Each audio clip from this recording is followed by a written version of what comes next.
В своем телеграм-канале я отмечал, что нас могут ожидать сенсации в матчах отбора на чемпионат мира, так как итог полуфиналов будет выявлен после одного поединка. Так и случилось в матче Италия-Северная Македония. Полнейшая доминация команды Манчини не привела даже к забитому голу. Почему так? Давайте разбирать. Тактический разбор еще одного провала квалификации Италии на чемпионат мира.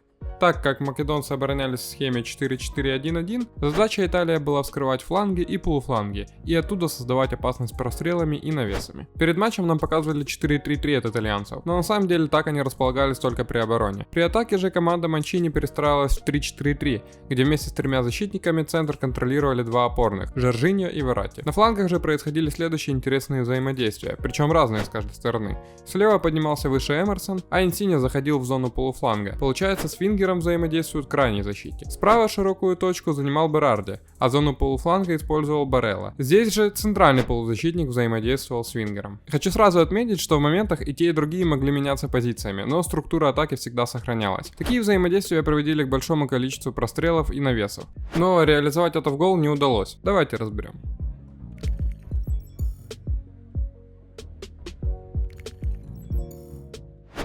Многие привыкли говорить, что проблема реализации — это когда игрок не попадает по воротам, либо не принимает мяч и тому подобное. Но проблемы бывают и глубже. У команд бывает много предпосылок, чтобы забивать голы, но из-за определенных деталей механизм не приносит результат. Вот видим момент, где Барелла принимает мяч в свободной зоне и готов развивать атаку. Обратите внимание на позицию Инсинье. По идее структуры атак Италии, которую мы с вами обсудили, он должен заужать, двигаясь в зону полуфланга и быть готовым участвовать в завершении. В результате Италии не хватает сбалансированного количества игроков в штрафной, чтобы создать опасность. Еще один пример. Идет длинная передача, и Барелла не спеша бежит в зону, где он должен находиться. Опять же, по структуре атаки. Обратите внимание, сколько пространства для завершения он мог использовать, если бы активнее начинал свое движение. В этом моменте видим снова взаимодействие Берарди и Бареллы, где последний получил достаточно пространства для опасного кросса. Отличная передача, но здесь уже не хватило индивидуального мастерства нападающего при использовании пространства.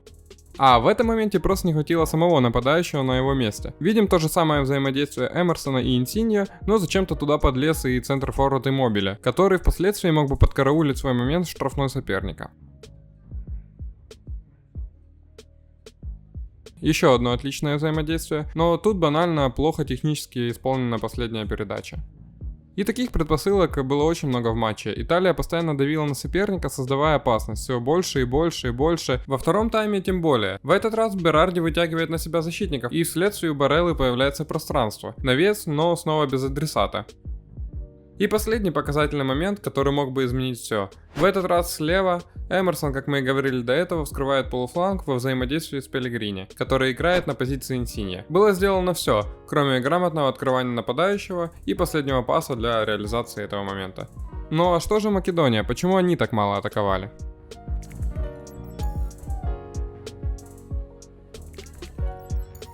Помните, я сказал, что на схеме нам показали 4-3-3 от Манчини, и это действительно было так. Каждый раз, когда Северная Македония строила свои атаки, в основном это было через длинный пас, Италия перестраивалась в 4 защитника, опуская Эмерсона, и соблюдала правильное расположение. Когда один игрок борется, 3 страхуют, что позволяло постоянно возвращать мяч себе под контроль и начинать свои атаки. И если вы спросите, почему Македония играла так просто, то вот пример, когда они попытались сопротивляться прессингу через короткий пас. Еще раз хочу сакцентировать ваше внимание. Один защитник борется, и другие 3 защитника работают на подборе.